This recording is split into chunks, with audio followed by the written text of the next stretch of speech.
Greetings and welcome back to the channel that dives deep into the heart of African affairs, unpacking the stories you won't hear anywhere else.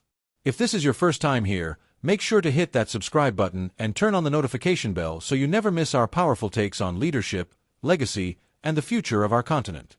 Today, we turn our lens toward a troubling and persistent issue, an emotional poison that seeps into the highest offices and even follows our leaders into their graves. The title says it all: Grudges to the Grave, Mugabe, Lungu, and Africa's Crisis of Political Maturity. Africa is a land of rich cultures, ancient wisdom, and youthful energy, but it is also a continent haunted by unresolved political grudges. From Zimbabwe's Robert Mugabe to Zambia's Edgar Lungu, we've seen leaders who held onto power with clenched fists and, in many cases, carried bitterness far beyond their terms in office. In death, they leave behind not only state funerals and flags at half-mast, but also fractured nations struggling with wounds that were never allowed to heal. This is not just a matter of legacy, it is a matter of political maturity, a test that far too many African leaders continue to fail. Take the case of Robert Mugabe. Once celebrated as a liberation hero, Mugabe became a symbol of political intolerance and the suffocating grip of power. Even after being removed from office in a military-assisted transition, he refused to forgive, refused to let go, and died with unresolved animosity toward those he saw as betrayers. His funeral was not a moment of unifying national reflection, but a reminder of the deep scars that decades of political combat had left behind. His final wishes, to be buried away from national heroes' acres, were soaked in defiance, not peace.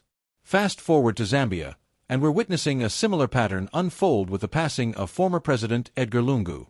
Though Lungu's leadership lacked the same revolutionary credentials as Mugabe's, the atmosphere surrounding his death echoes with tension. Legal wrangles over funeral arrangements, statements from his family laced with suspicion, political allies hinting at foul play, these are not signs of a nation healing. They are the unmistakable symptoms of political immaturity, where even death becomes a battleground for settling old scores. The issue is not merely about individuals, it's structural, cultural, and tragically cyclical. Across Africa, transitions of power are rarely clean, rarely kind, and almost never free of bad blood. Presidents leave office not as elder statesmen, but as embittered warriors nursing wounds from political battles they refuse to lose. Instead of rising above the fray to guide future generations with wisdom, many descend into silence, exile, or worse, contributing to the very instability they once vowed to fight against. Why does this keep happening? It is because we have yet to institutionalize dignity in defeat. We lack systems that reward peaceful transitions and create room for truth, reconciliation, and forgiveness in public life. Until we do, funerals will continue to be filled with whispered tensions, not solemn respect. Flags will wave half-heartedly at half-mast. And the next generation will inherit not just flags and constitutions, but bitterness baked into their political DNA. There is hope, but it starts with difficult conversations like this one. It starts with citizens demanding more from their leaders, not just when they are in power, but when they leave. It starts with building cultures where retirement is seen as honorable, not humiliating. Where former presidents serve as bridges between generations, not walls that divide. Thank you for tuning in.